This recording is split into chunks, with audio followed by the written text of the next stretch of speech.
Muito boa noite, meus amigos da TV Cultura. Estamos chegando para mais um programa Em Pauta. No estado dessa noite, ele assumiu o lugar de seu pai no comando da empresa da família e vem dando conta do recado com uma administração bem séria e próspera. O único defeito dele é que ele é corintiano. Boa noite, Luiz Cláudio Araújo, proprietário da funerária Araújo. Boa noite, Marcos. Prazer tê-lo no nosso programa. Muito obrigado. Prazer meu também estar aqui. Como que foi a sua infância, Cláudio? Acho como de toda criança, né? Era muita bola na rua, carrinho de rolimã naquela época que podia, era rua de terra ainda em frente de casa, o Ribeirão dos Toledos, na árvore do Tarzan, ia nadar na época de calor, normalmente. Agora, gostaria que você prestasse atenção na tela ali. O que esse casal representou para você? Sim. Isso é a minha existência, né? Fala um pouco deles. Dos meus pais, acho que para todo pai é modelo, né? De comportamento, de atitudes. Minha mãe é uma senhora boníssima e que contribuiu muito com meu pai para que desse conta da família, que é muito grande a família, são 12 filhos, e sempre com muita dificuldade. Na época era muito mais difícil de dar subsistência para uma família, né? Mas é tudo. Realmente é uma saudade que a gente tem, mas que a gente traz com muito carinho no coração da gente. A funerária Araújo começou em 36 com seu tio Antônio José de Araújo. Em 38, seu pai, José Maria, comprou a funerária do irmão. Sim. Na verdade, o início do serviço funerário em Santa Bárbara começou com Hugo Rondelli. Foi a primeira pessoa do meu conhecimento, e esse conhecimento vem do que meu pai nos trouxe, né? Hugo Rondelli é que iniciou com funerário em Santa Bárbara. Ele ficou alguns de 28, me parece que era mais ou menos essa data, até quando ele passou para o meu tio.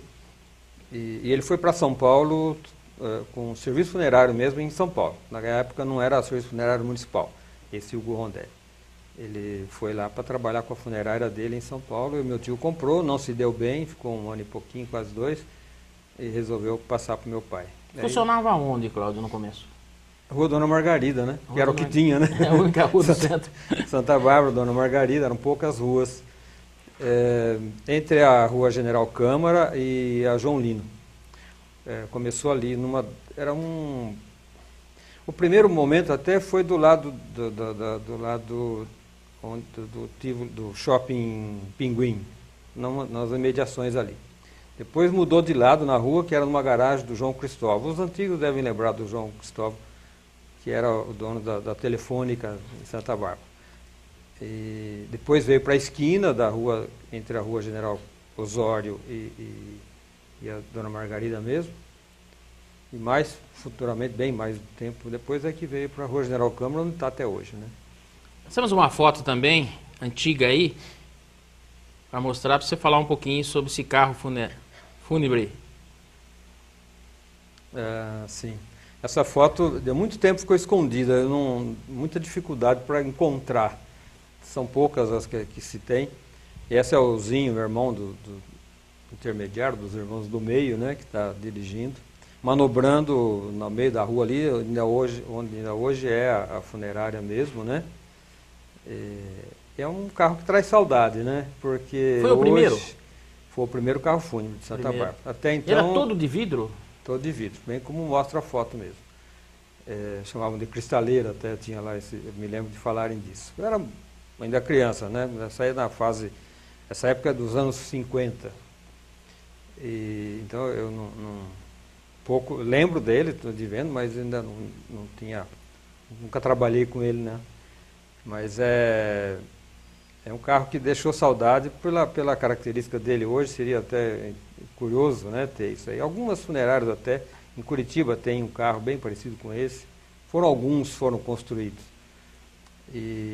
Mas na época meu pai precisou transformar ele em caminhonete para poder vender, fazer dinheiro para comprar um outro carro depois já em melhores condições, porque estava velhinho já, né? 1925 esse carro. E é nos anos 50 que ele aparece na foto aí. Cláudio, em 68, o senhor José Maria acabou resolvendo parar de trabalhar e deixou na sua mão. Como que foi essa decisão de você assumir a Funerária Araújo? Em 64 eu já vinha trabalhando. Na verdade, todos os irmãos passaram pela funerária. Só que quando atingia uma certa idade, o mais novo tinha condições de dirigir, ele já mudava, o mais velho ia para procurar um emprego e ficava o mais novo. E eu fiquei por último nessa condição, não tinha mais para quem passar. Em 64, já eu era menor de idade ainda, meu irmão foi para o Exército, o Flávio. Aí então eu precisei começar mais efetivamente a dar força para o meu pai, porque ele não dirigia e precisava de auxílio. E comecei assim, né? Em 67 eu estava pensando até em buscar um outro serviço, porque a prisão é muito grande. Já naquele tempo a gente não conseguia mais, sempre gostei muito de pescar, né? Por perto aqui, mas jogar uma bola, então a gente já não podia mais ter muita liberdade nesse sentido. Queria estudar, não podia sair da cidade porque tinha esse compromisso. Mas aí a perseverança do meu pai, a demonstrar o quanto era importante continuar fazendo aquele serviço que nós fazíamos, resolvi ficar. Meio quase que contra gosto, mas mais em atenção à necessidade, à demonstração de interesse do meu pai em continuar com a atividade, eu assumi. E não me arrependo não, a gente cria um amor depois por isso, que aí fica no sangue, as filhas já estão junto com a gente, assumindo também uma série de atividades já. Vamos tocando em frente. Naquele tempo você fazia de tudo na funerária. Quando você entrou, até preparar o defunto, você preparava? Sim. No começo você chegou a ter medo, Cláudio? Não. Nunca? Não, porque quando eu nasci já tinha funerária. Então esse serviço foi sendo ouvido desde criança, comentarem, conversarem, dizendo que iam fazer, o que tinha que ser feito. Então ficou uma coisa natural para a gente, né? Não houve nenhuma dificuldade de medo, de preocupação. Foi natural. É verdade que hoje a atividade ela é muito mais elaborada. Antigamente a gente tinha outras, mais simples a prestação de serviço. Talvez não me lembre o nome, você conheceu ou da usina Santa Bárbara, o Camargão? Ele adiantava muito para mim isso. Quando falecia alguém, ele logo era avisado. Ele que vestia, ele que cuidava de muitas pessoas que faleciam nas casas. Porque as pessoas que morriam nas casas antigamente davam banho no corpo, né? Era tradicional isso antigamente. Era um banho antes. E quando eu chegava, o Camargo já tinha feito. Ou às vezes alguém da família. Não, banho nunca dei, nunca precisou. Mas era comum essa situação. E tinha algumas pessoas que gostavam de fazer esse tipo de coisa. O Camargo é o que me recorda mais, foi muitos anos fazendo isso, né? E ele facilitava muito a minha vida. Eu tive muita sorte, porque eu era molecão ainda, né? 18, 19 anos, fazendo esse serviço, então os mais velhos contribuíam muito para que as coisas andassem bem, né? Os familiares ou alguns amigos das pessoas falecidas, alguns tipo Camargo assim, né? Então, a relação foi sempre boa, nunca tive dificuldade, nunca tive preocupação, horário, medo, escuro, essas coisas nunca me incomodaram. Entrar no cemitério à noite?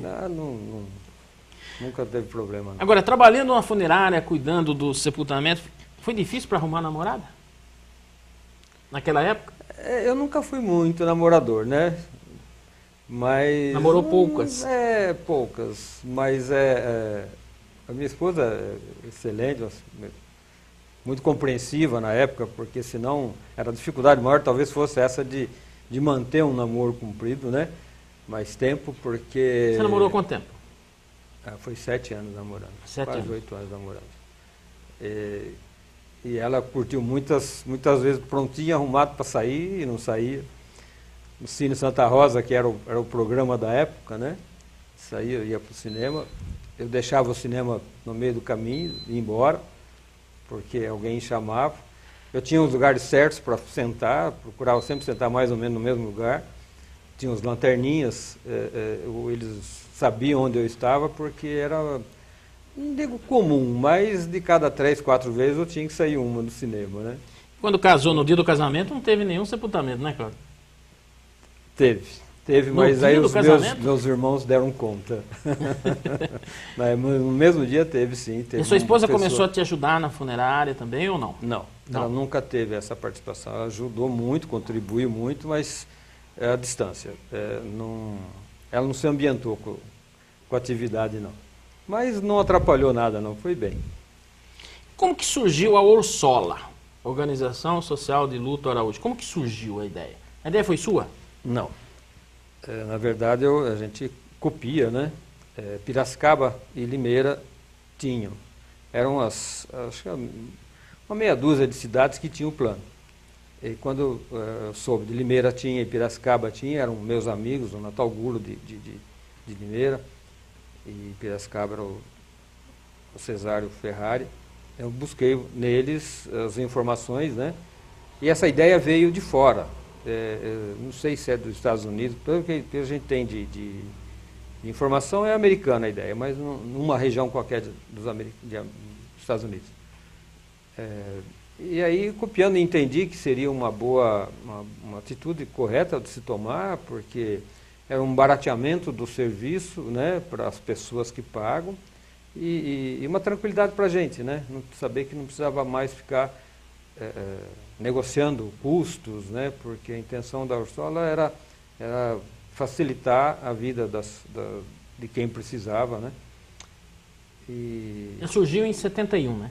1971. Eu comecei em 71. As primeiras conversas que nós ouvimos foi em 68, uma empresa lá de Barretos que iniciou. Essa é a informação que a gente tem. Em 68, uma lá em Barretos que trouxe essa ideia de algum lugar. E hoje, Santa Bárbara do Oeste, boa parte da cidade pertence à Orsola. Sim, nós temos uma quantidade bastante Como que grande. funciona? Para quem não sabe como funciona a Orsola, dá uma explicação para a gente, Cláudio, como que é o funcionamento da Orsola. Ela veio progredindo, melhorando ao longo dos anos, né, do início para hoje. Mas o associado, né, interessado se inscreve, coloca a esposa, os filhos, tem vários modelos de contratos. Ele vai firmar um contrato com a gente e vai pagar mensalmente uma porcentagenzinha bastante insignificante, até dado ao compromisso que a empresa assume, né? E coloca as pessoas que ele tem de família. Opções de mais pessoas, Até quantas mais um pessoas? Depende muito do tipo de contrato. Pode ser 4 pessoas, pode ser até uma pessoa sozinha. Podemos fazer hoje, temos condições de fazer para uma empresa, para uma entidade religiosa ou prestação de serviço, enfim, para grupos, né? Hoje ela abrange bem tudo. Quantos associados você tem hoje em torno na cidade? Você tem fora de Santa Bárbara também? Temos, mas não é assim tão representativo, né? São pessoas que moram fora, mas que têm familiares aqui na cidade. Nós vigilamos hoje em torno de 70 mil pessoas dentro do plano. É um terço, um pouco mais de um terço da população, né? Que faz parte. Não são todos, não. Agora, a pessoa que é sócia, podemos dizer assim, da Orsola, né? É o nome certo que é utilizado. Orsola. Ela morreu. Qual o procedimento que é feito? O que vocês garantem para a família daquela pessoa no momento de dor, da morte? A Orsola ela nunca objetivou fazer grandes de luxo, digamos, funerais de luxo. Ela primou por uma certa simplicidade, mas abrangendo o maior número de serviços possíveis, de forma que a família não precise gastar nada, a não ser com cemitério, se é que não tem. Naturalmente, tem outras opções hoje que foram acontecendo ao longo desses anos todos. Existem serviços opcionais, que pode querer ou não, e aí tem um custo. Mas hoje é possível, hoje sempre foi possível completar um funeral sem nenhum tostão, sem um custo nenhum para a família no momento da funerária, no momento do falecimento. Vocês cuidam de tudo? Tudo, da urna, da arrumação, da transporte para o velório, mesmo que seja faleça próximo da cidade de Campinas, por exemplo, a gente consegue fazer o transporte sem custo, levar para algum lugar próximo sem custo também. Colocamos, tem coroa de flores, tem os ônibus para transportar as famílias a família até o cemitério, os acompanhantes. Temos o velório, o serviço de café, que a pessoa passa. Hoje não se faz mais velório em casa, raramente tem isso. Então, no velório eles não têm as condições ideais para poder atender algumas necessidades das pessoas que passam a noite ali junto, ou o período do dia mesmo. Então, a gente previne isso também. Comunicamos esse falecimento via rádio, jornal, internet. Nós temos hoje, há muito tempo já também, um site, né, onde as pessoas localizam, buscam os óbitos do dia, as pessoas que faleceram no dia. Enfim, tem uma gama de serviço que deixa a família tranquila, sossegada e certamente sem custo, se não houver interesse de alguma outra uma coisa à parte, né?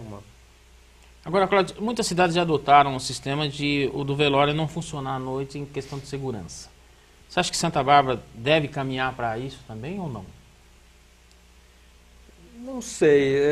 Por enquanto nós nunca tivemos problemas. Algumas dificuldadezinhas, mas mais com pessoas que às vezes estão alcoolizadas ou que passam e perturbam um pouco o velório.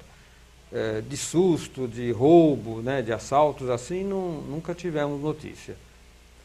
É uma tendência, né? Mas Você é favorável que se feche à noite e abra no outro dia de manhã?